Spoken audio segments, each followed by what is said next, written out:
Okay, welcome to sort of review. If you have questions or anything like that, again, you can let some people in.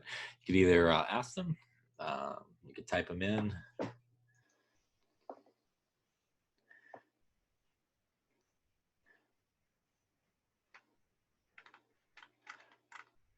So you could, if you do have questions on anything, feel free to, again, use the chat box like we usually do.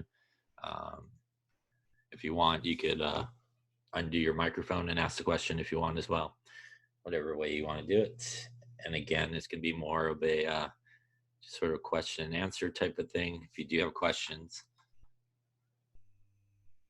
on anything.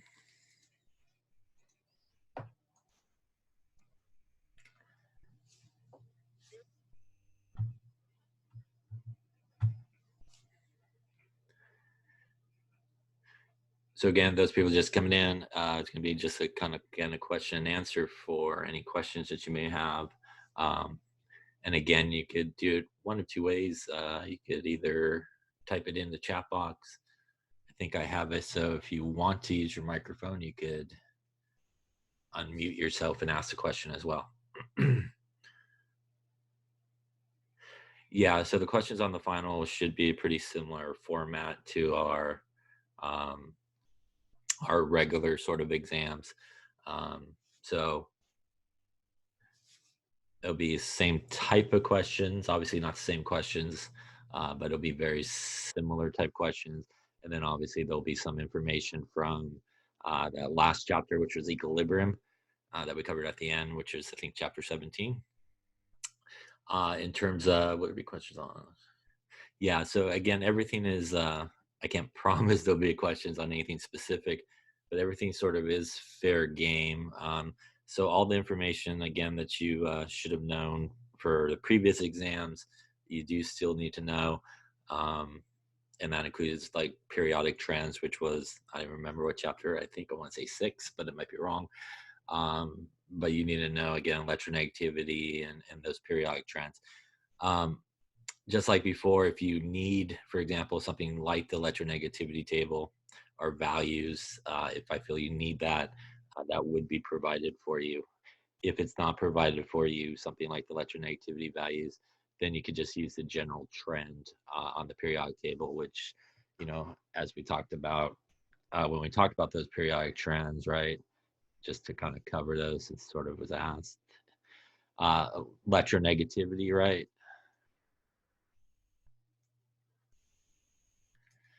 Increases as you go to the right and decreases as you go down, with fluorine being the most electronegative. Size, right, decreases as you go to the right and up, excuse me, and increases as you go down. Also, let's see, what else did we talk about there? Size, electronegative, ionization energy, right? Increases as you go up and to the right and decreases as you go down. Remember, ionization energy is that energy required to remove an electron, right, from a gas phase. So those are sort of those periodic trends.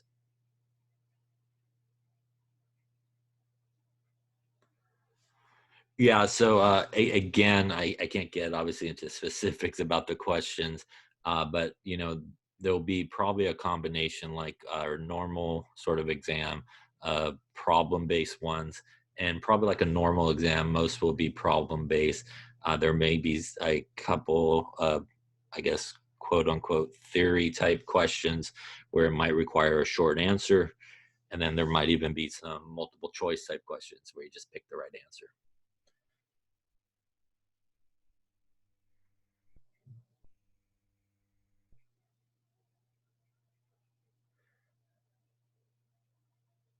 Yeah, so in terms of the, just give me a sec to go through the questions here, and I'll get to everybody's questions. Just give me one sec. In terms of the Sen gauge question,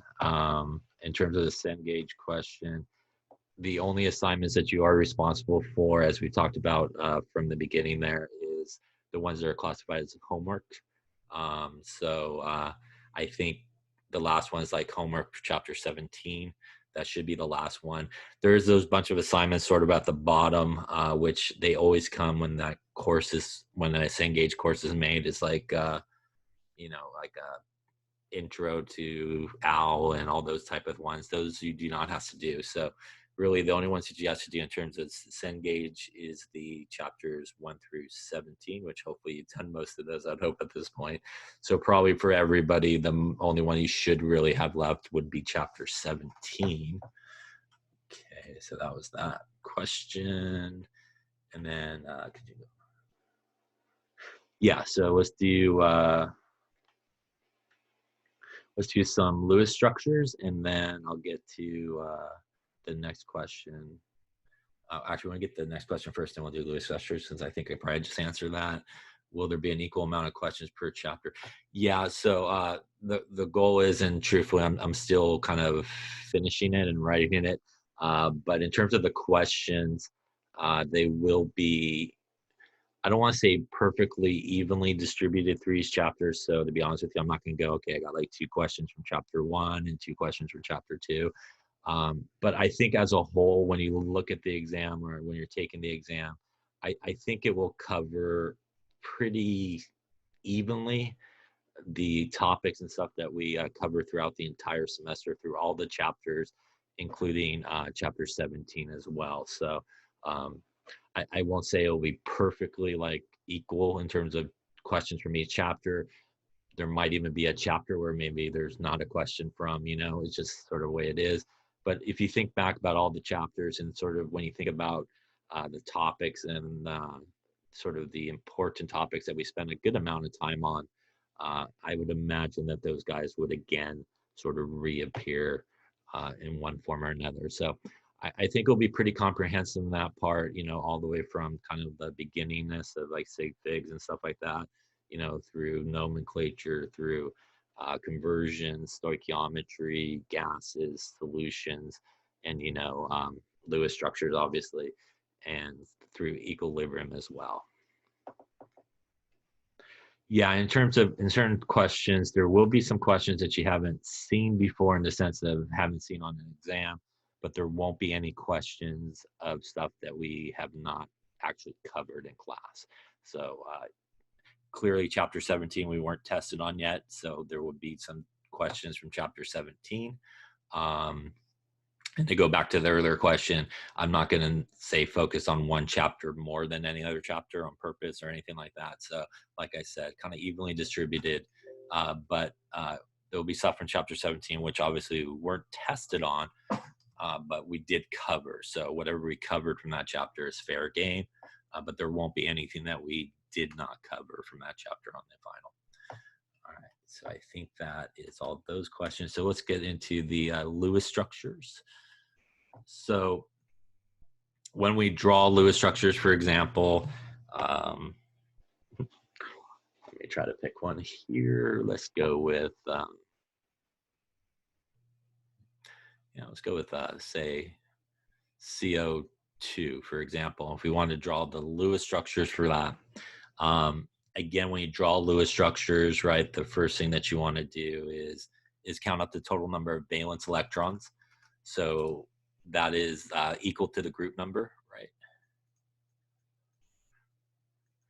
So carbon is group number 4, which means it has 4 valence electrons. Oxygen is group number 6, which means it has 6. So when we add up our valence electrons, that's 4 plus 2 times 6. The 2, because there's 2 oxygens there. And that gives us, what we got there, 18. That seems like 12. That seems like 16. There you go. Now, when you go to draw a Lewis structure, remember that you want to have a kind of a logical arrangement, and to help you decide, right, things like that are the least electronegative is usually in the center. Again, we don't find hydrogen or fluorine in the center, and that's for a couple of reasons, as we talked about. A reminder, right, hydrogen basically follows that duet rule, which means it only needs 2 electrons and should never have more than 2 electrons. So the only place hydrogen can ever end up really is on the outside. If it's in the inside or center position, it would obviously have more than 2 electrons. And fluorine is the most electronegative.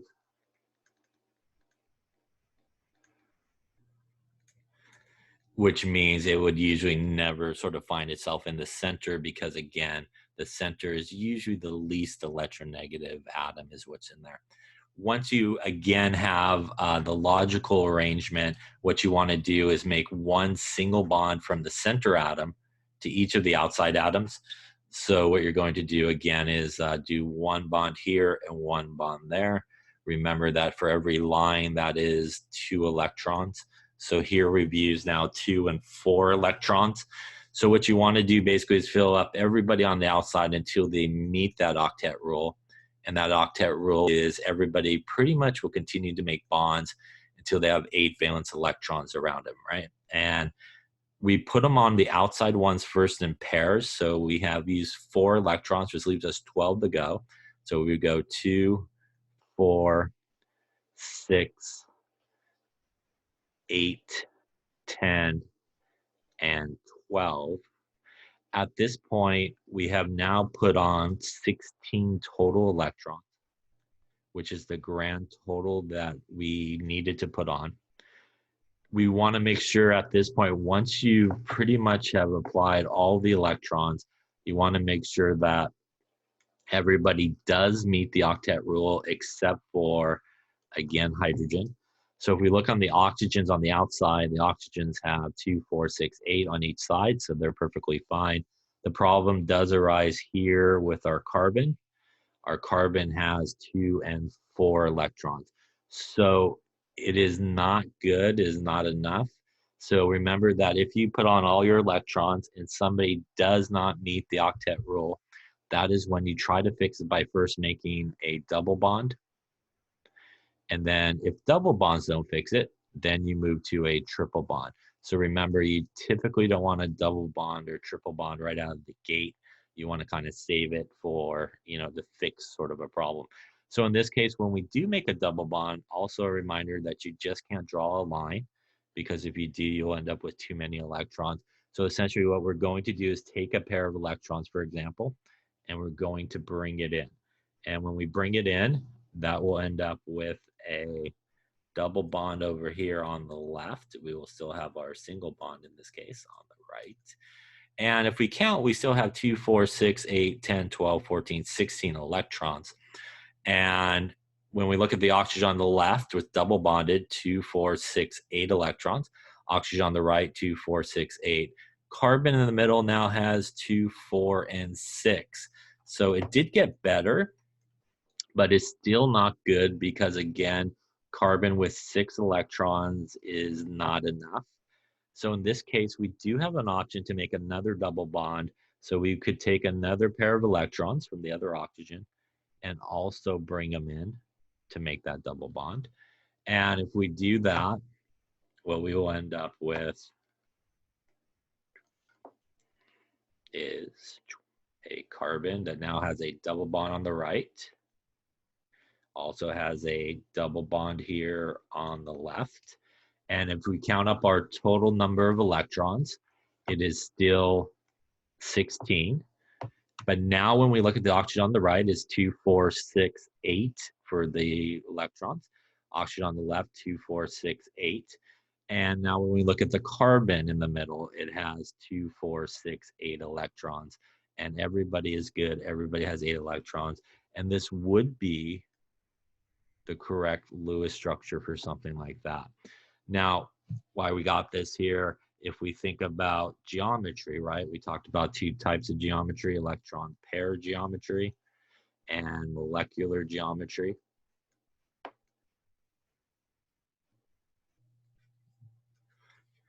When we do electron pair geometry and molecular geometry, which is that VSEPR, remember that we basically want to look at how many electron pairs there are around the center atom. It's always the center atom that's the important one. And we want to figure out how many bonds. The important thing when we do geometry, though, when we do geometry, or that VSEPR, we count double bonds and triple bonds as one electron pair and one bond. So when we do look at this carbon in the middle, for example, the double bond over here that I'm circling on the left and the double bond on the right here that I'm circling, they each count as only one electron pair each. So that's one electron pair there. That's one electron pair there, which gives you a grand total of 2 electron pairs. They would also count as not just one electron pair each, but when we count up bonds,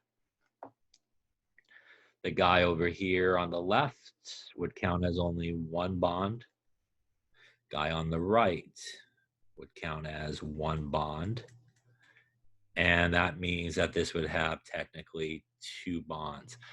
So in terms of electron pair geometry, remember that the electron pair geometry describes the electron arrangement around the central atom. And with something with 2 electron pairs is what is known as linear. Basically 2 electron pairs. And something with 2 electron pairs and 2 bonds will also have a molecular geometry known as linear. And it has a bond angle about 180 degrees, not Celsius, but just degrees. And then when we talked about also, for example, molecular polarity, right? So molecular polarity. When we look at something to decide whether or not it is polar or non-polar, especially when we have 3 or more atoms in a particular molecule, there's really 2 things you have to look at in order for something to sort of be considered polar. The first most important thing to look at is whether or not there are polar bonds. So difference in electronegativity between carbon and oxygen does mean that CO2 has polar bonds. And if we draw these little dipole arrows like we've talked about before, it would indicate that oxygen is more electronegative than carbon. And again, if you look on the periodic table, you got carbon, and then down the road from it is oxygen. And oxygen is further to the right. It's also in the same row, which means you don't have to worry about electronegativity values because they're in the same row, and oxygen is further to the right. You know pretty safely that oxygen is going to be more electronegative. So again, as we talked about, it does have polar bonds. But when you have something that is 3 or more atoms, in addition to whether or not it has polar bonds, you do have to look at the overall molecular geometry to determine whether or not it is going to be a polar or non-polar molecule. And in this case, because it's linear, basically it's a straight line. So what you have is this oxygen on the right pulling this way, but you have equally the oxygen on the left pulling the same way, and they're equal and opposite of each other.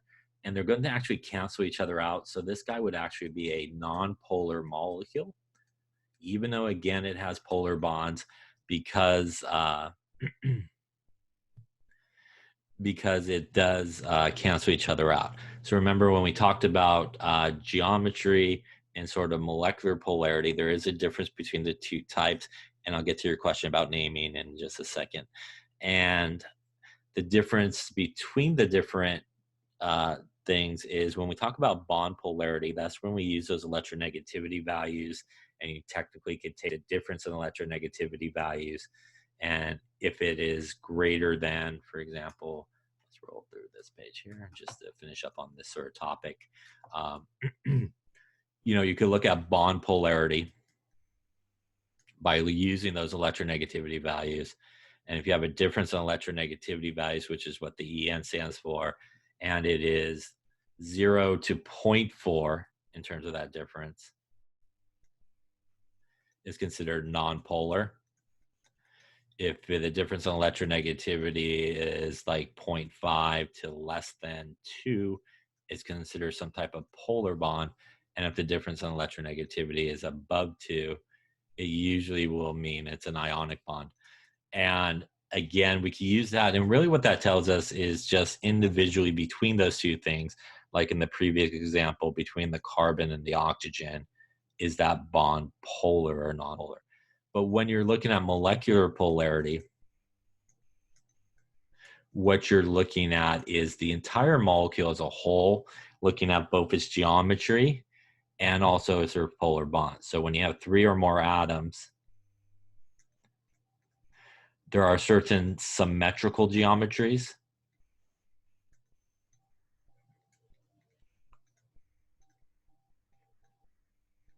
And for symmetrical geometries, that's your trigonometry. And this is the geometry that we're really talking about right here. And again, if you have either of those geometries and everything is the same that's attached,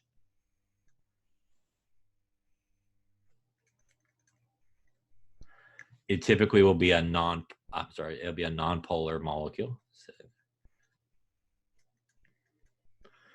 and if you nonpolar is not the same element, it would go from being nonpolar to polar in that case.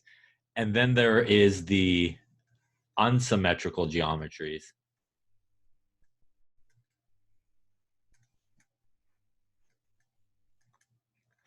which is, again, for our purposes, that's going to be your angular. That's going to be your bent or V-shaped. That's going to be your trigonal pyramid.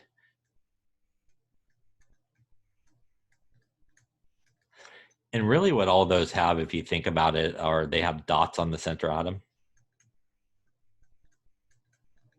So they have those non-bonding electrons on the center atom.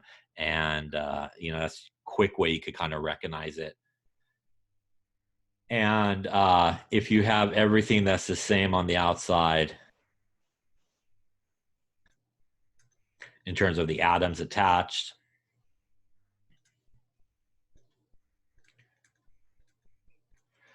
those will be polar, usually, molecules.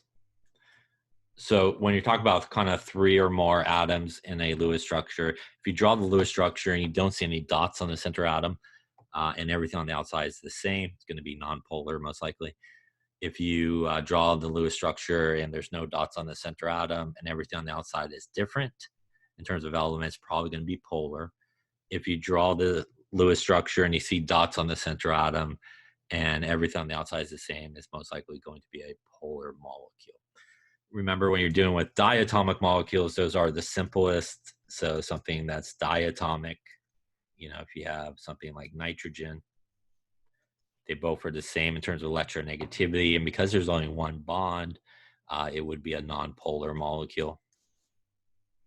While if you had a diatomic molecule that you had different things attached, like HF, is most likely going to be a polar molecule. And that's really because in a diatomic molecule, there's only one bond. So it's very simple to determine if the molecule is polar or not, because there is only one bond. If that bond is polar, it would be a polar molecule. If that bond is nonpolar, it will be a nonpolar molecule.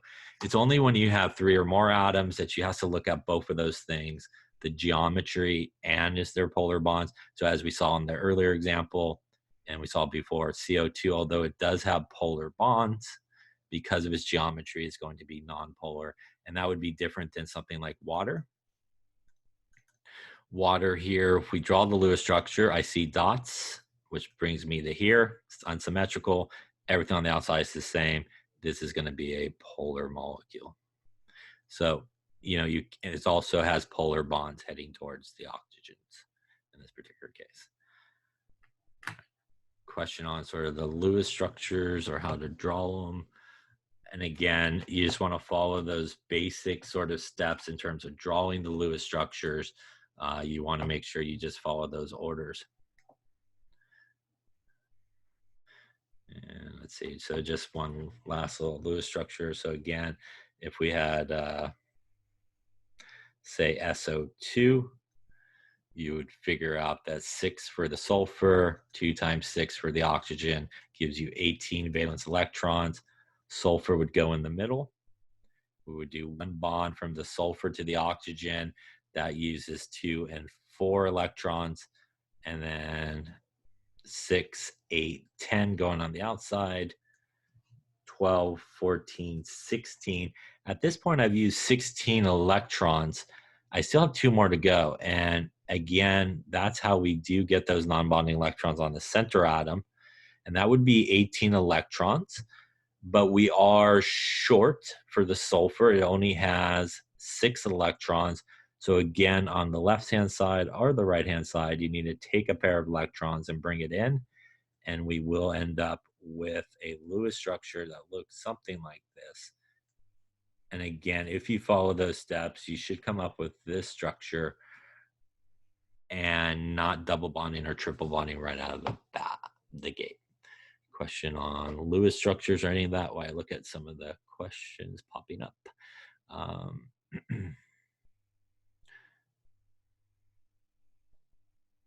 It has not. So like I said in the announcement, in terms of the grading, the grades that I posted are kind of like your worst case scenario, I guess you could look at it. Nothing's been dropped yet in terms of lab, so you get to drop your 2 lowest labs, both pre-lab and actual lab reports, and the extra credit will be added in at the end. I just do all that stuff at the very, very end because it's just a pain to have to do it once and go back and have to do it again. So all that stuff will be done after the finals graded and obviously before the final grades. Okay, so there's a question about naming compounds. So is your question about actual nomenclature and what molecular empirical formulas are, or is it just what molecular empirical formulas are actually how to name sort of compounds?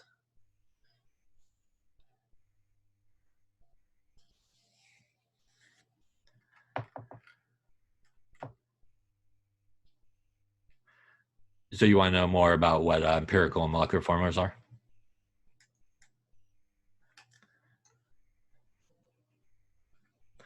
Okay, so let's just talk about that then. So the difference between an empirical formula and a molecular formula. So the empirical formula is the simplest whole number ratio of what's present, while the molecular formula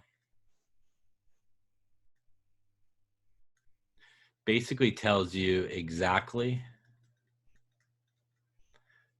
how many of each atoms are present.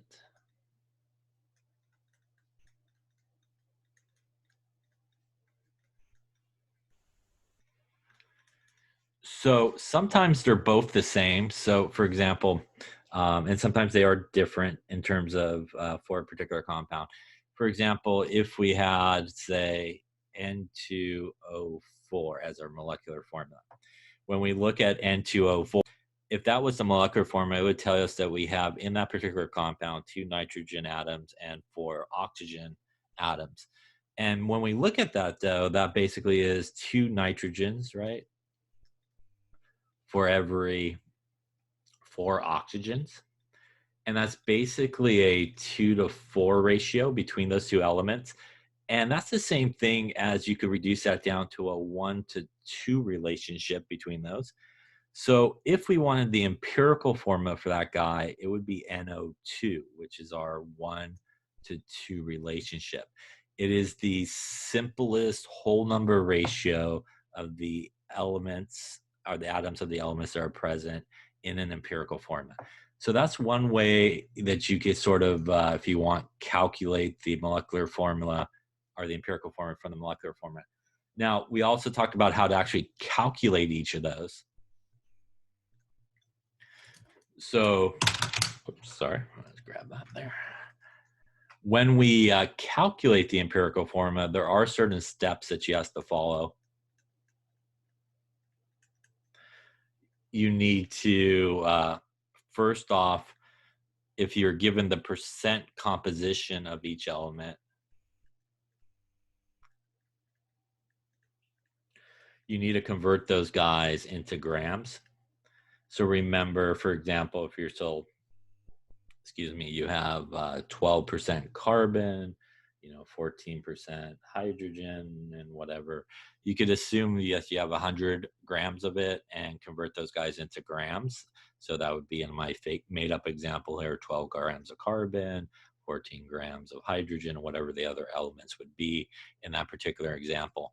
The second thing that you want to do when you calculate the empirical formula is convert the grams to moles. And to do that, you need the molar mass from the periodic table.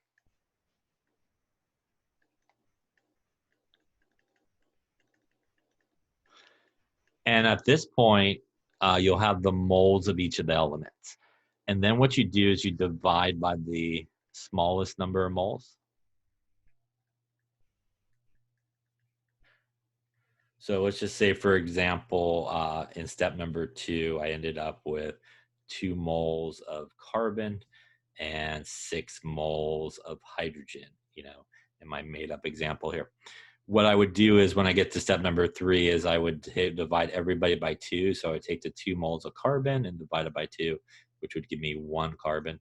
And I would take the 6 moles of hydrogen. Do that more, your molecular would be, and that would be empirical formula. Now, for example, you had the hydrogen by 2. You would get 2 empirical formula, the whole numbers. So this would be the case where you would need to multiply by a common number, 2.5 to a whole. If you multiply 2.5 by 2, you would multiply everybody by 2, and that would give you something like C2H5, and that would be your correct empirical formula. So sometimes when you divide by the smallest number of moles, you hit a whole number and everything's good, and a lot of times you do. Remember that when you're doing that dividing part, you know, if it's like 3.01, for example, just over the whole number, or if it's like, for example, 2.98 or 2.9 or something like that, where it's just under the whole number as well, that's an okay case to round.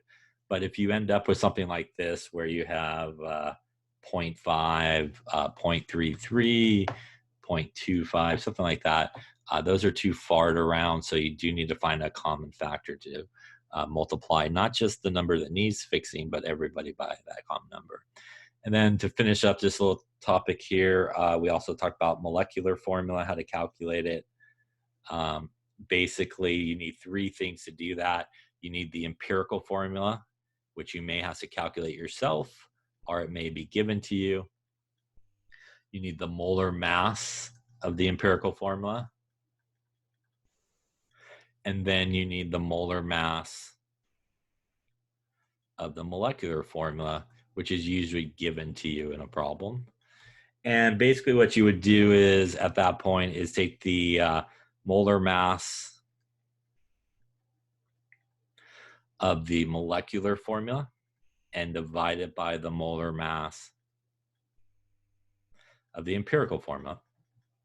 And that will give you a number. And that number is what you multiply the empirical formula by to basically get the molecular formula. So again, just for example, let's just say I did that and I got a 3. Again, just made up the number. I would take either of these guys and multiply it by 3, and then that would give me C3H9 in that case, and that would be my molecular formula for this, again, made up example of this guy. Yeah. Question on empirical formulas, molecular formulas, how to calculate them. Again, in certain cases, both the molecular formula and the empirical formula are the same. So for example, water is a good example of that. Water is 2 hydrogens for every 1 oxygen. So that's basically as far down as you could go. So H2O would be both the empirical formula and then also the molecular formula. Any questions on that stuff there?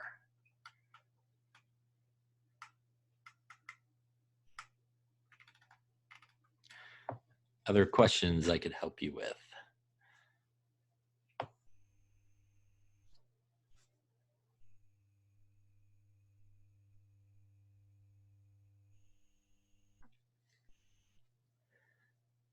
So for those people that are just coming in, a couple of things that we touched upon, I think, earlier, some of the questions. The final exam will be pretty comprehensive. Again, I'm not going to intentionally focus on any particular chapter over another. Again, you want to think about sort of the big calculations and stuff and topics that we talked about. Again, everything on there you should have seen. The only thing that you may not have seen is obviously test questions in regards to chapter 17, which was the equilibrium chapter. We would have obviously covered that material in lecture. So unfortunately, it's a final, so we can't probably cover every single individual topic or anything like that. So I would focus more on sort of, big things you think about in terms of the topics that we talked about and some of those calculations that obviously appeared on previous exams. There's a question about, again, in terms of the grades that were posted, nothing has been dropped yet. Nothing has been added in terms of extra credit. That'll all be done after the finals graded and before the final exam. Other questions that I could help you with, again, you could type them in. If you want to undo your microphone, you can ask it as well.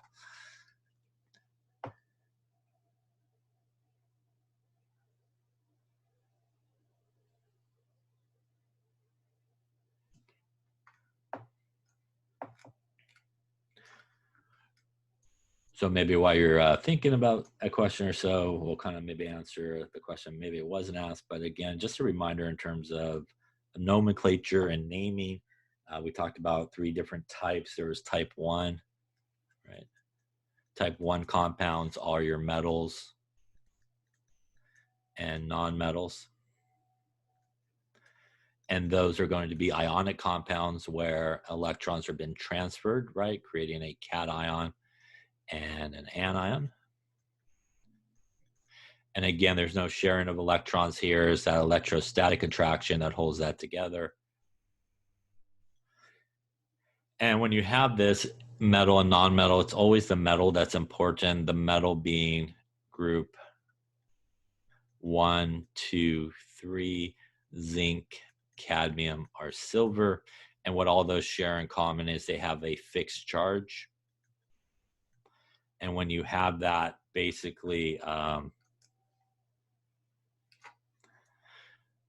you have a fixed charge. So basically what that means is you just use the whole name of the metal and the nonmetal, you put the IDE at the end of it. So CaCl2, Ca is calcium, which is group 2. So this would be calcium chloride. Now, when we talk about, no, you're going to just need to turn your video on. We'll keep the mics muted so it's not loud or anything like that. So just the video part for the final. Type 2 is metals and nonmetals as well. Again, also ionic here, electrons being transferred.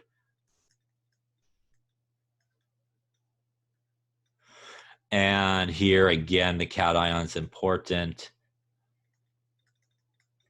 The cation is positively charged and negatively charged. Cation is a transition metal. And the anion will be named normally. So transition metal here can have a variable charge. So we name these the same way. We use the whole name of the metal. Then we add a Roman numeral. And then the nonmetal gets the IDE. So FeCl2, that would be iron, Roman numeral 2 for the charge on it, and then chloride. Again, because the 2, what the 2 is for. And I'll get to your question in just a second there about yields. And type 3 is 2 nonmetals, which is covalent and sharing of electrons. And here we use those prefixes, right? So we use it on the first name, but we can't use it on the second name. So that would be, again, something like we saw, or N2O4, that would be the prefix. And tetraoxide, the prefix.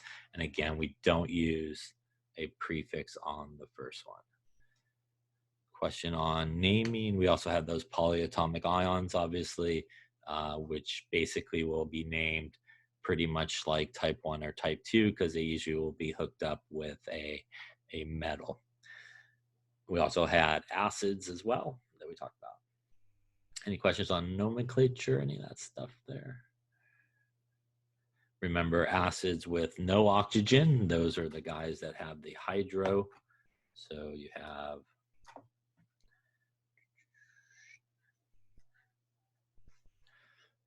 acids, no oxygen. That is the ones that have the hydro something-ic acid, like HCl. Hydrochloric acid. The ones that do have oxygen will have one of those polyatomic ions. And again, if the polyatomic ion ends in 8, the acid will be something-ic acid. So HNO3 would be our nitric acid. And if it ends in ite, that's OUS acid. So like HNO2 would be our acid. All right. So let me take a look at some of these questions here. Yeah, so we'll start with yields and then we'll get to your other 2 questions there in just a second, okay? All right. Any questions on naming though before we move on? Okay, so yields, when we talk about yields, there's really sort of 3 yields. There's the theoretical yield. And that is the yield that is based off of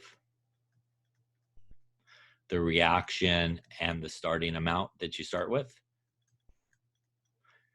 So if you were to calculate the theoretical yield, that's basically based off of how much of the reactant you start with and then how much product that you would produce. And that would be your maximum yield if everything went perfect, no side reactions, you didn't spill anything or anything like that. That is, in theory, how much you should produce. Now, when you actually do the experiment, you will sometimes produce what is known as the actual yield. And much like the name implies, that is actually how much you made, product you produced. When you sort of, if you will, physically went out and actually did the experiment. Now, in textbook problems, they give you this number. So usually textbook exam problems, they give you that number. This one you may have to calculate. And to calculate that, you may have to do either a basic stoichiometry problem, or you may have to do a limiting reagent problem, but you'll have to do some type of calculation like that. Now, when you put both of those together, we usually will put them together to calculate what is known as the percent yield. And the percent yield is the actual yield divided by the theoretical yield times 100%. And usually percent yield is somewhere from 0 to 100. Usually you want close to 100, not over 100. If you get over 100%, that usually means something went bad. But if you have, near the 100%, not too bad. If you have near like 1% or something like that, you did the experiment pretty crappily there. You messed up probably along the way. Now, when you do percent yield, the actual yield and theoretical yield could actually be whatever units you want.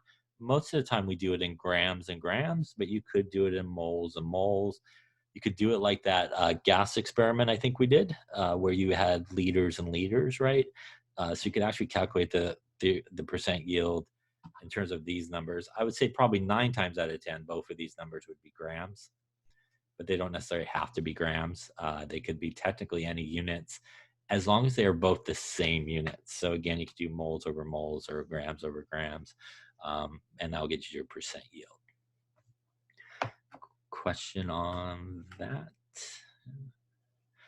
So again, the theoretical basically comes from the calculation, the stoichiometry problem that you would do. While, like I said, the actual is usually given to you in a problem.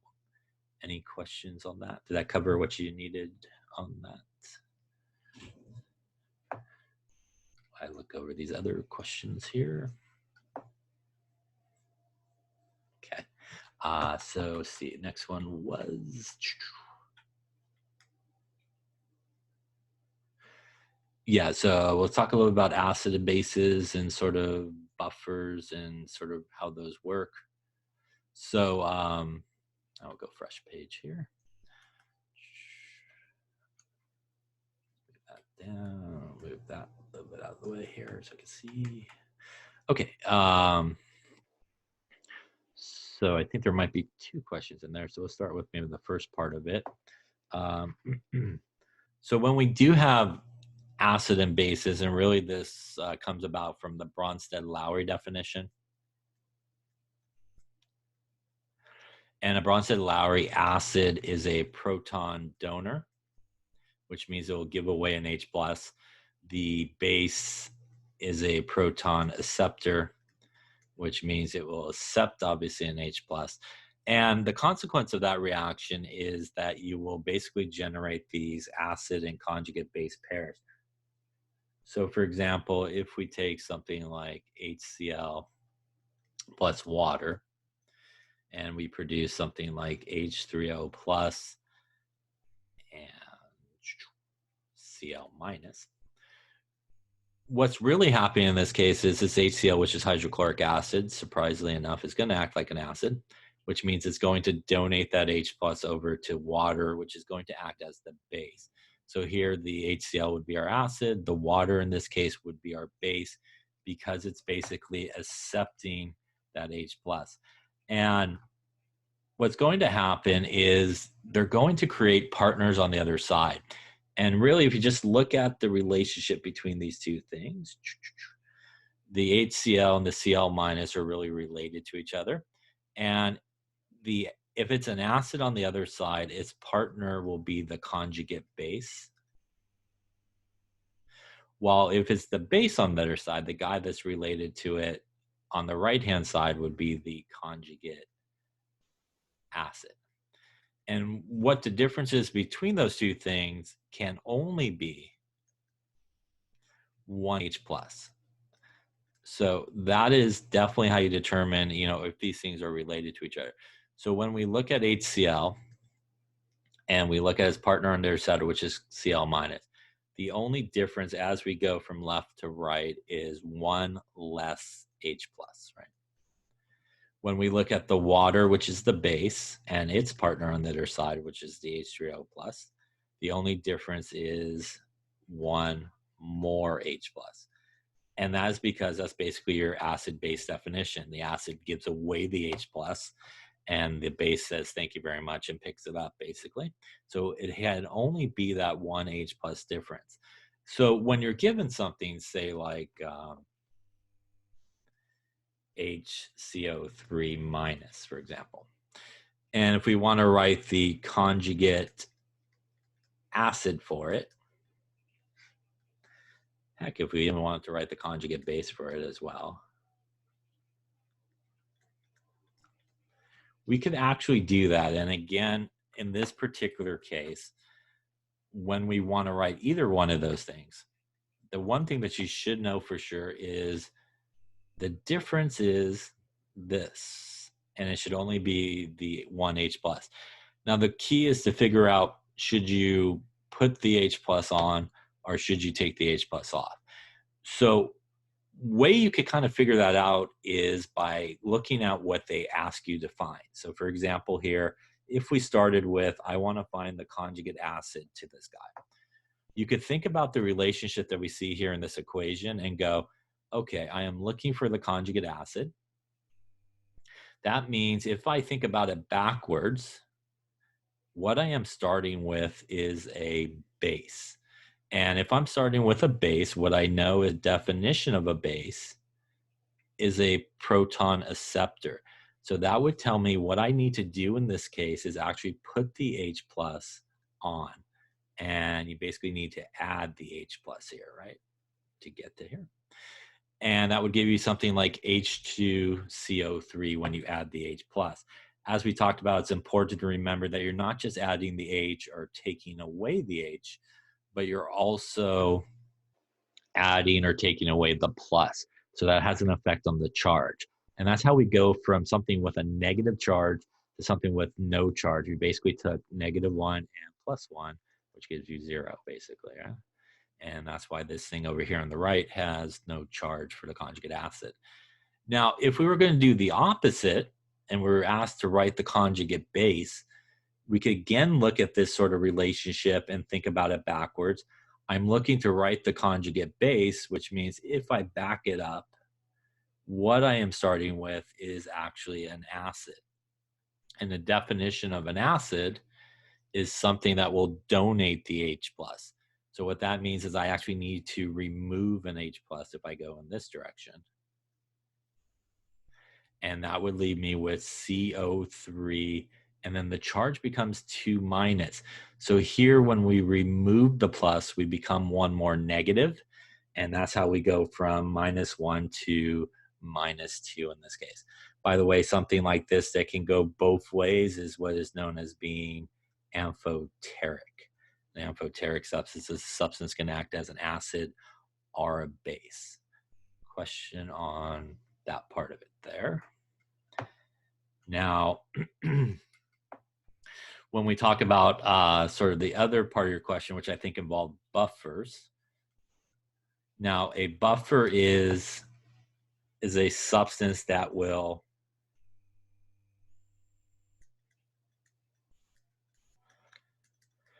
it's a substance that can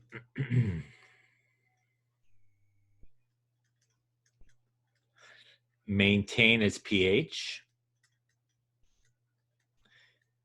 even when you add acid or base to it.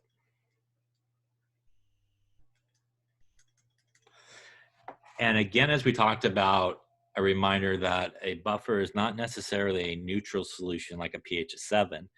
You could actually make a buffer at any pH you like from 0 to 14. But what it means is whatever the pH is of that buffer solution. So for example, let's just say the pH of our buffer started at a pH of 6. What that means is if I took that buffer and it was made correctly and I added some acid to it, and then I added some base to it, for example, what would happen is the pH would basically remain around 6. So if I added some acid, it would normally lower the pH a lot. You see a big jump in it. But when I would add the acid to my buffer, maybe the pH goes to 5.9 or something like that. But it's essentially about 6 still able to maintain it. And if I add some base to it, it normally would perhaps jump really high if it wasn't a buffer. And if I add some bases, maybe it goes to 6.1 or something like that, but it's able to maintain that. And the way it's able to maintain that is because a buffer is basically either a weak acid and its conjugate base, or the salt of its conjugate base, or you could have a buffer that's a weak base and its conjugate acid, or the salt of its conjugate acid, which again means both of those things are in the buffer to begin with. And that's extremely important in terms of a buffer, in terms of how it works, because with both of those things in there, it's able to basically keep the pH maintained. So for example, if we look at a buffer, like a very common buffer, which is, say, acetic acid, which is a weak acid. So if you take some acetic acid, which is a weak acid, and something like sodium acetate, which is its conjugate base. If you were to make a buffer out of that, they both would be in there to begin with. So you would have acetic acid floating around. You would also have acetate floating around. And the key of it is a weak acid or the weak base, because a weak acid or weak base is essentially a weak electrolyte, which means when it's in solution, something like acetic acid will break apart a little bit into acetate and H+, but it will also have this guy there present as well. So because it's a weak electrolyte, you actually will have the acetate and the acetic acid. So the acetate would basically be that. The acetic acid is obviously that. And because it's a weak acid, that will allow them both to be present in that solution to begin with. So, for example, if you took hydrochloric acid and you added it to water, which is not a buffer, you would get it 100% break apart into H plus and Cl minus. And what you would have done is produce a lot of free H plus. And that's really important because if you think about pH, pH is equal to minus the log of the H plus concentration, right? As the concentration of H plus increases, the pH decreases a lot. So if you put HCl into water, which is not a buffer, let's say the pH of the water was like 5.5 or something. When you would put that hydrochloric acid in there, the pH might drop to a pH of 1 or something like that, maybe 2, 1, something like that, a pretty big jump in pH. And that's because you just made a bunch of H plus really, really quickly. And that means the pH will change a lot. But if you take that HCl and you put it into that buffer that we have in that beaker there of acetic acid, what's going to happen is when that HCl reacts with the buffer, there's really an acid part and a base part to the buffer. And this hydrochloric acid will react with the acid part, the base part of the buffer. So the acid will react with the base part of the buffer. And what will happen is it will actually make the acid part of the buffer, and you'll get something like sodium chloride. And as we talked about, what always happens when you add an acid or base to a buffer is it will essentially use up one part of the buffer, but it will actually make the other part of the buffer, which is what we see here. It actually made more of the acetic acid, which is one part of the buffer. And that's not going to screw up the pH because it was there to begin with. Sodium chloride is really a neutral salt. It will not do anything to the pH. But the most important thing of what you don't see here in the buffer that you did see up here in the non-buffer is we did not make any more free H plus. And because we didn't make any more free H plus, that means that the H plus concentration remained relatively constant. And because the H plus concentration stayed relatively constant, that allows the pH to stay relatively constant. And again, I say relatively constant because in reality, if you actually did add acid to it, to this buffer, and you were following the pH, you would see it go down. But again, it wouldn't go down and you wouldn't see a tremendous jump in the pH. So you won't see a big jump in the pH. It will basically maintain it. So for example, instead of say, by the way, this buffer starts at something like a pH of 4.74. When you would add, say, the acid to that buffer, maybe the pH goes down to 4.6 something. You know, it doesn't go super far down, as opposed to if it wasn't a buffer, perhaps you would see it go from 4.74 to 1 or something like that. But here it'll be able to maintain somewhere near there. Question on acid, conjugate bases, buffers. Did I get all that question good? I read the next one there.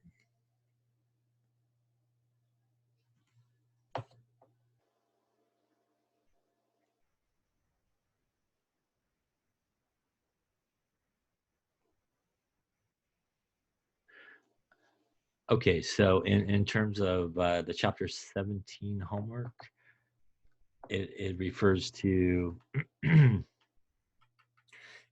finding the, let's see, last two questions refer to finding the KSP. So if the question was for you to actually calculate the KSP, which I'm assuming might be what the question was from that question there, did they give you the solubility of it? Or the concentration of it, of whichever one they were asking to find. So typically speaking, if you were asked to find something like the KSP, for example, if you had, say, something like, say, silver chloride,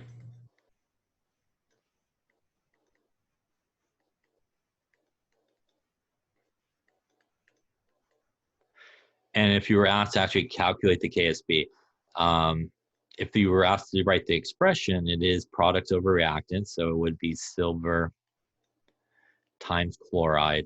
Again, on the reactant side, for all those Ksps, they're solid, so they won't find their way in. So that technically would be the expression for Ksp. Now, if you were asked to actually calculate the value, they would have to give you some information like, hey, the concentration of silver chloride is, I don't know, we'll just say 1.2 times 10 to the minus 3 molar or something like that.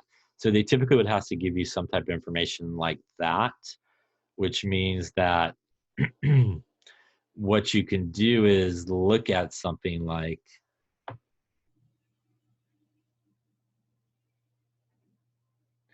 oh, okay, so if they want you to find it, I'll talk about that in just a sec. But if you were given something like the concentration, basically what you would do is, if this was 1.2 times 10 to the minus 3 molar, it's a 1-to-1 relationship, which means each of these ions concentrations would be the same. And then if you wanted to solve for the Ksp, you would just basically plug it in. Now, for your question, and I know what your question is, I think, but just to reiterate how to solve a problem like that, you would write the expression, you would go 0, 0, plus x, which gives you x and x on the ice table. And I'll just write it over here. That obviously would go into your expression, which would be x times x equals the Ksp value. And that is the value they're telling you to get from the table. So if they tell you to get it from the table, and I apologize, I don't know off the top of my head, I would assume somewhere on that problem, they should have some type of resource that you could click that would open up that table. If not, I'm trying to think, in that chapter, they may have the Ksp in the table. If not, in the appendix of the textbook. It's been so long since I looked at it, I don't remember. I would think you would probably go to the references. That was usually on those type of questions, they have some type of like references where they usually have like a periodic table and that type of stuff. So I would think if they tell you to refer to a table in that online homework, on one of those things, there should be something like a reference where there should be a table.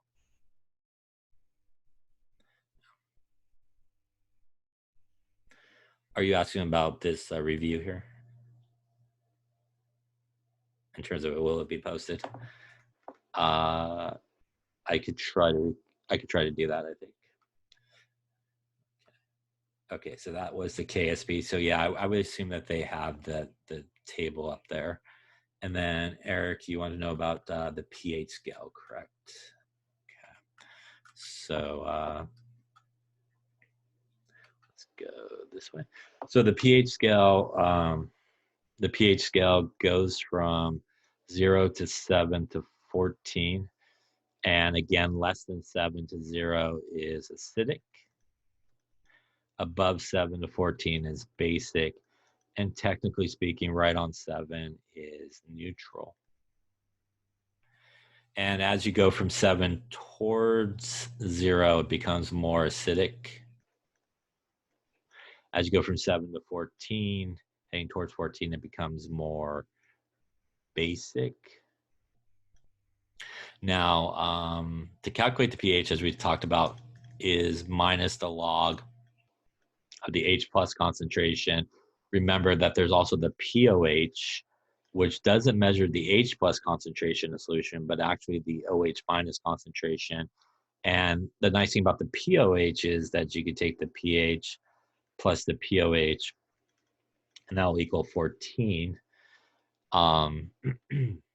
Remember, though, when you're trying to decide is it acidic, basic, or neutral, there's only one answer for that, and you always want to look at the pH value, because that's usually the scale most people have in their head, pH value and stuff like that. Now, a couple other things where we got this. If you do have the pH, you can get the H plus concentration by taking the inverse log of the minus p.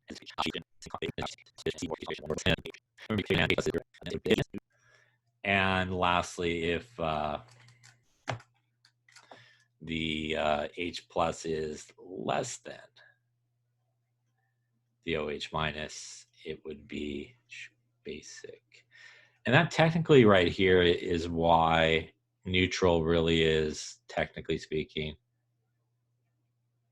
a pH of 7, because at that point the H plus concentration would equal 1 times 10 to the minus 7. And if you put that into a pH, you technically get a pH of 7 at that point. Any questions on that?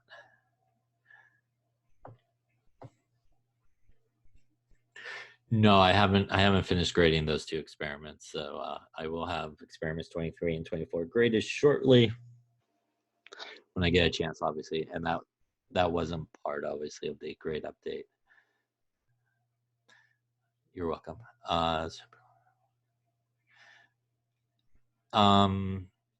Chapter 11, are you talking about electron configurations maybe from chapter 11, I think? You're welcome, Grace. So electron configurations is the 1s2, 2s2, 2p6. That's that one where you could do 1s, 2s, 3s, 4s, 5s, 6s, 7s, 2p, 3p, 4p, 5p, 6p, 7p, 3d, 4d, 5d, 6d, 4f, and 5f. And again, that's the one where you can kind of zigzag back and forth. So you always start at the top, and we'll just do that color there. So you go, you always start, find it, kind of this way, and then you kind of keep zigzagging back and through. And that will give you sort of the correct electron configuration order. Remember that an s orbital could only hold a maximum number of 2 electrons. P subshell, if you fill it up, could hold 6 because there's 3 different types. A D subshell, if you fill them all up, could hold 10 because there's 5 different d orbitals. F could hold 14. And again, any individual orbital could only hold a max of 2 electrons. So again, if you had something, say, like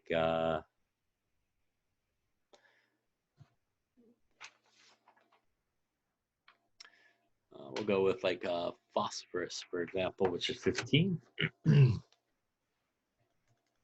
Again, you would start at the top there and go 1s2, 2s2, 2p6, 3s2. At this point, if you count the top numbers, 2, 4, 10, 12 electrons.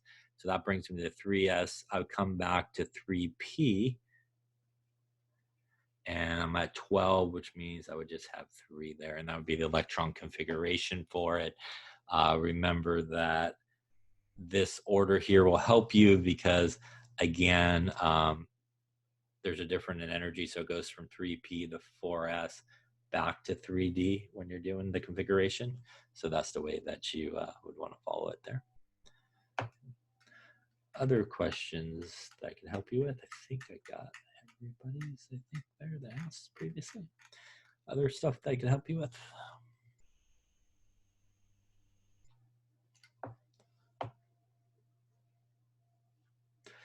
And obviously remember that in terms of electron configuration, if something does have a charge, either positive or negative, you need to adjust the overall electron count. So if something's negatively charged, which is an anion, that means that it gained electrons. So you need to add that to your total. While if something is positively charged, you need to subtract that from your total before you write the electron configuration. Other questions I could help you with?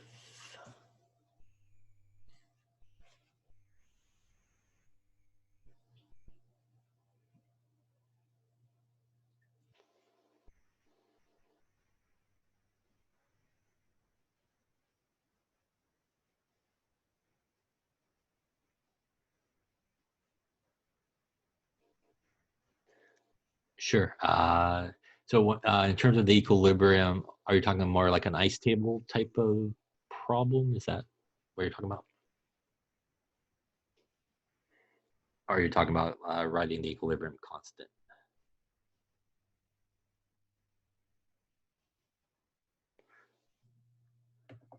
Okay, so let's take a look then. Okay.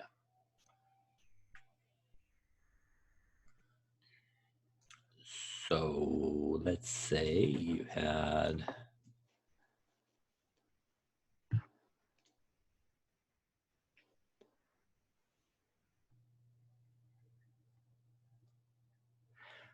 we had calcium hydroxide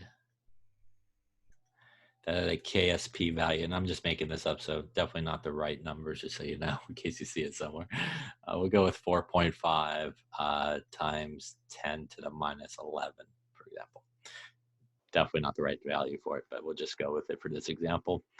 So again, we would write up our calcium hydroxide here. It'll break apart into a calcium ion and 2 hydroxide ions. And that means that if we write the Ksp expression for this, it'll be our products over our reactants. So that's calcium times the hydroxide, and we would square it. And again, the square would come from the coefficient. And in this case, again, on the reactant side, we have just solid, so it won't be included. So in a case where you're just given the K value and really nothing else in terms of the sort of Ksp type of guys, we would do our ice table here, and we would assume 0 for each of these guys. As we talked about, pretty much on most problems that you do that involve sort of equilibrium, we can assume that it goes to the right. And basically what that means is the left-hand side, our reactants should be decreasing with time. So we represent that change as minuses if we had something on that side. And our product side, where the calcium ion and the hydroxide ion are, should be increasing with time. So we represent that with pluses. So this would be plus x and plus 2x. The 2 here also comes from the coefficient. We're not really doing anything on this side because this is a solid. So because it's not included in the equilibrium, we're not going to worry about any of that. I think we did a problem at the very end of 17 where we did have something on that side that was included. And you would do it the same way as sort of as what we have going on over here. But probably if you did have something on the reactant side that would be included, you would actually have an initial concentration given to you. So like the example that we did in class, I think we had an initial concentration. But in this case, since it's solid, we don't have to worry about it. That gives us x and 2x here. And at this point, we would put it into our Ksp expression.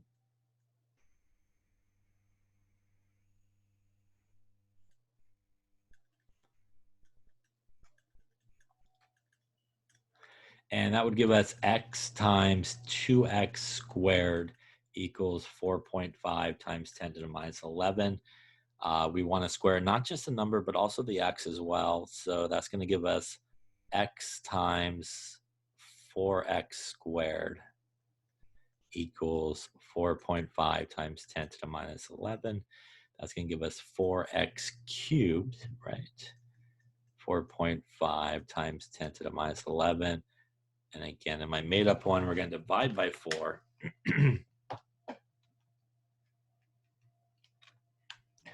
Gives us x cubed equals 1.13 times 10 to the minus 11. We're going to actually take the cube root to get rid of it on both sides, not the square root, but the cube root in this case. And that would give us, looks like x would equal, when you take the cube root of both sides, 2.2 times 10 to the minus 4.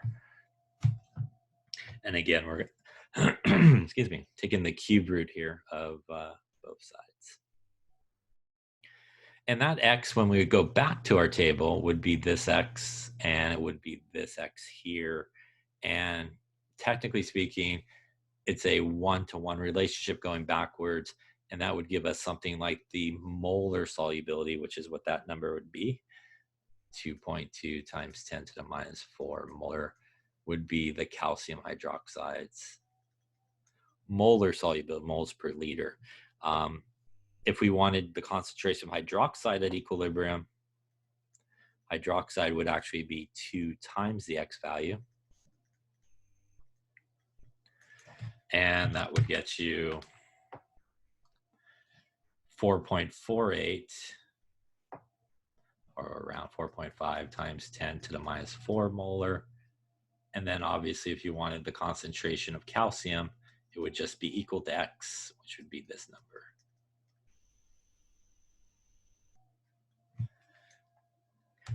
Question on that there.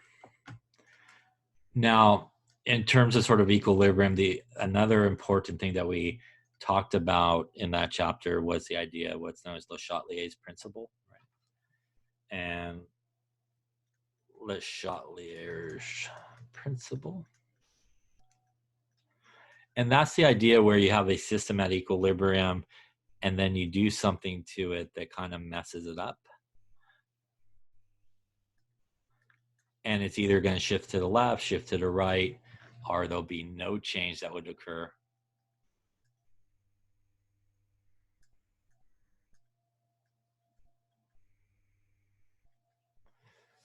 So for example, when we add concentration, it will shift away. So if we added more A, it would shift to the right, away from A. A is on the left-hand side of the arrow, so it would shift to the right-hand side. If we added more C, it would shift away from it, so it would shift to the left. And that's opposite if we removed. When we remove, it goes towards the side we removed it from. So if we took off some A, removed A, it would actually go to the left towards it. Also remember that we talked about pressure and volume. The volume would, and if the volume decreases, to go to the side with the least number of gas molecules. On the left hand, you have 5, that's the lowest number of gas molecules. Opposite would be true if we decrease the pressure, the volume would increase. And in that case, it would go to the left. So pressure and volume are tied together based on Boyle's law. So you want to think about it in terms of volume. That's usually a pretty good way of doing that. And big volume, more gas molecules, smaller volume, less gas molecules. And remember that temperature works the same as concentration. So if we add more temperature or increase the temperature, it will shift away. If we remove the temperature, it will go towards, and that's determined by what type of reaction. Remember, delta H will tell you that. If it's positive, that means it's an endothermic reaction because it's positive. And that basically means if we wrote heat into this equation, it would be found on the left-hand side or the reactant side. And if we increase the temperature in this case, that would be like adding more reactants. So when we add, it will go away. It would shift to the right. Any questions on that there?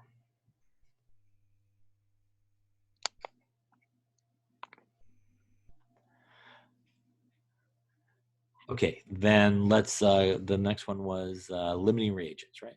Yeah, so let's take a look at that.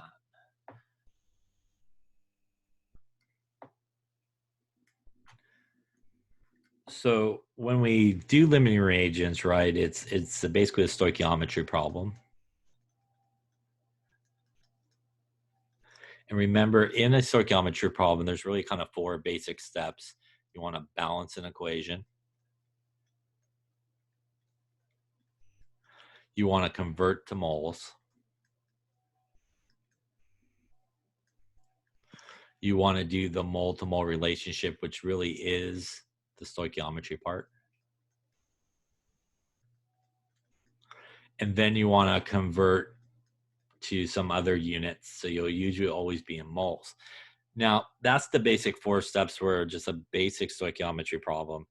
If you are doing a limiting reagent problem, you basically do the same 4 steps, but you do an additional sort of step right around here. So right around here, before you get to that mole-to-mole relationship, you need to figure out the limiting reagent. And the limiting reagent, remember, is the one that gets used up first in a chemical reaction. And the excess reagent is the one that you have plenty of. So you have that there at the end of the reaction. But it's the limiting reagent that's important because it's the one that actually will produce the product. It determines how much product you could actually produce.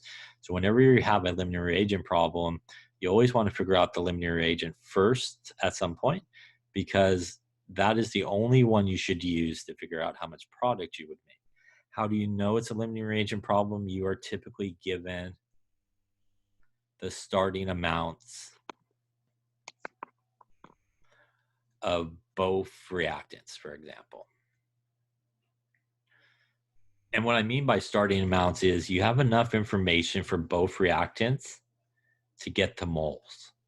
So what you're given is enough information for both reactants to basically figure out the moles of them.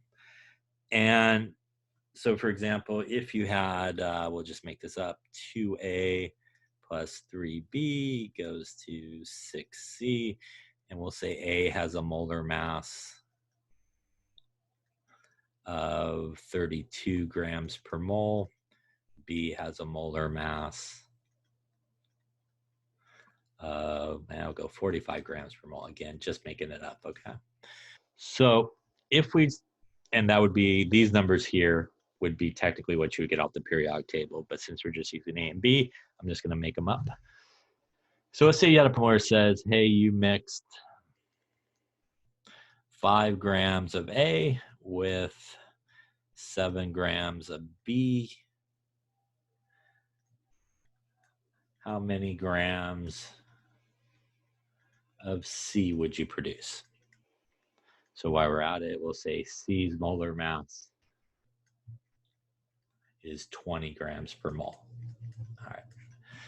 So the first thing that you would look at is you're given grams of A and grams of B in this case, which means you do have enough information to get the moles of A and also the moles of B. And that would tell you that this is definitely a limiting reagent problem. So that's how you know for sure that you need to do the limiting reagent part of it. Now, the first part, we'll have a balanced equation. We're just going to assume that this is balanced. The second step is we need to convert what they gave us into moles. So we would take the 5 grams of A, and normally we'd go to periodic table and get the molar mass, but I made it up as 32 grams per mole of A. And that would get us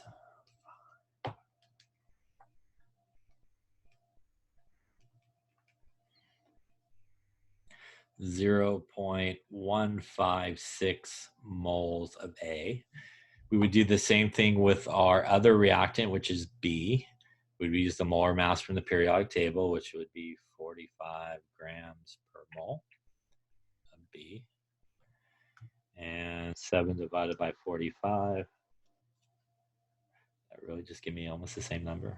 That did, huh?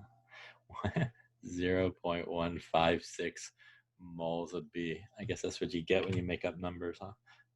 45. 5 divided by 32. Yeah. All right.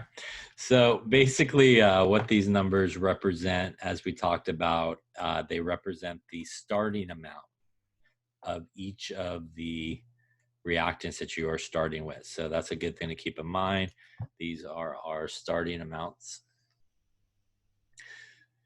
So to basically figure out the limiting reagent, you could choose one of the reactants. You don't have to do it for both, but you could just choose one of the reactants.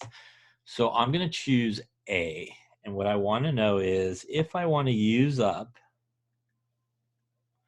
all of my A that I started with,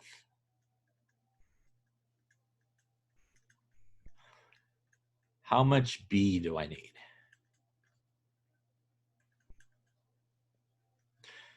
So you're just going to do a simple little stoichiometry problem basically to determine which one's the limiting reagent. So I'm going to start with the moles of A, and I'm going to try to use up all the A and end up with B. So from the equation, in this made up one, we see that for every 2 moles of A, you get 3 moles of B. So 3 moles of B will go on top. That's the stoichiometry part. 2 moles of A on the bottom. And that will give me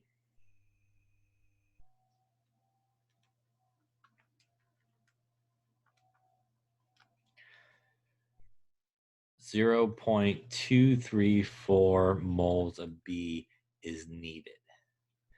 So what this calculation is basically saying is if you threw in there 100% of all the A that you started with, you would also need to throw in there, in this case, 0.234 moles of B to use it all up. So this is the point where you take the moles that you need and you compare them to the moles that you started with. And what you're looking for is whether or not you have enough. So I need 0.234 moles to do that. I only have 0.156 moles of B to start with. I do not have enough. And because you do not have enough, what that tells you is B is going to be your limiting reagent, and A by default will be your excess reagent. So once you can figure out one or the other reagent is the opposite. So if we did that calculation and we saw we did have enough, that would be our excess reagent, and the other guy would be our limiting reagent. So this whole calculation right here is really just to figure out which one is the limiting reagent. Okay? And that's important because now that we know B is our limiting reagent in this example, what we want to do is not change the page. There we go. What we want to do now is go back to our starting amount of our limiting reagent, which is, draw that again, which in this case is 0.156 moles of B, and that's our starting amount. And now we can actually figure out how much product that we made by going back to the equation. And really what we're doing right now is step number 3 here. And from the equation, we see that for every 3 moles of B, we get 6 moles of C. So 3 moles of B on the bottom, 6 moles of C on top. Moles of B are going to cancel, and that will get you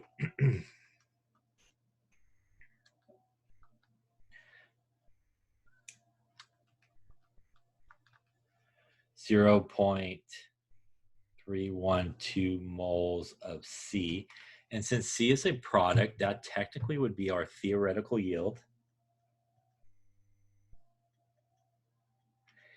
in moles. But the question wasn't how many moles, it was how many grams would we get.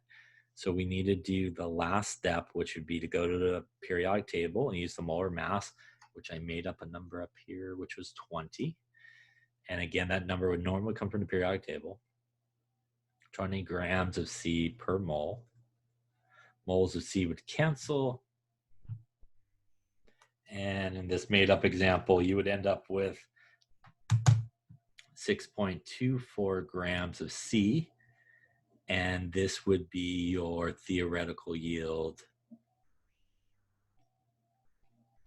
in grams. And again, it would be based off of obviously the limiting reagent as to which one we do. But it really is the same 4 sort of steps. The only additional step that you sort of need to take along the way is to figure out the limiting reagent. But again, basically, like I said here, balance the equation, convert to moles. Step number 3, mole to mole relationship, and step number 4, again, the additional calculation is necessary here for the limiting reagent because you need to figure out the limiting reagent because that's the one that's going to determine how much product that you would make. If it was not a limiting reagent problem, you could just go straight through those top 4 steps without the little calculation there in the middle. Question on any of those steps there?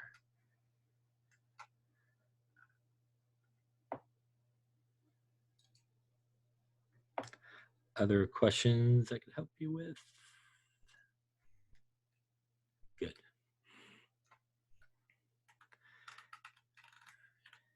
All right. Anything else?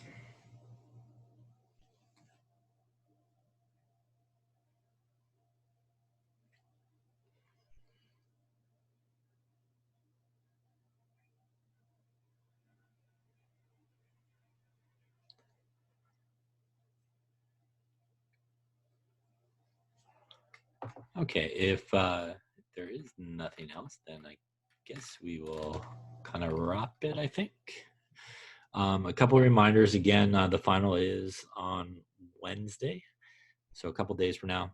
A reminder that everybody does need to log into the Zoom conference. You do need to have your video on. Your microphones will be muted, so you won't hear any background noise or anything like that.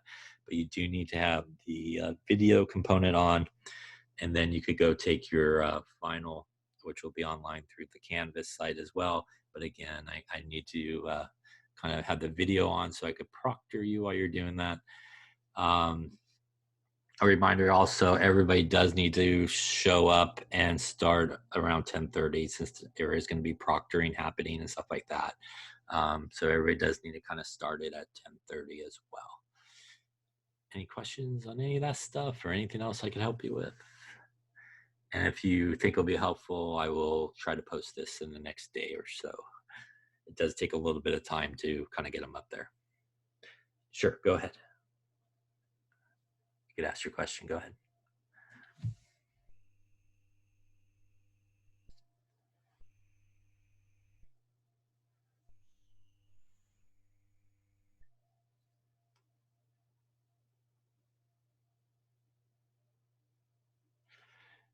Yes, you do.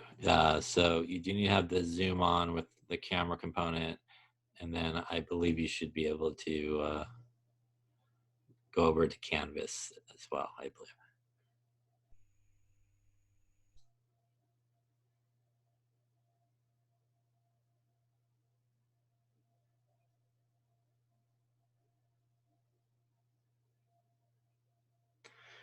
I should be able to, I believe so.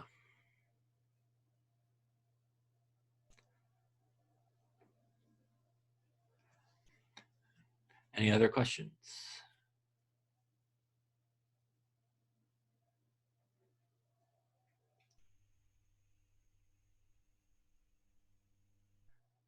Okay, have a good rest of your day. If you have questions or anything like that, feel free to shoot me an email, and I'll see you on Wednesday, I think, yeah? You're welcome. Have a good one.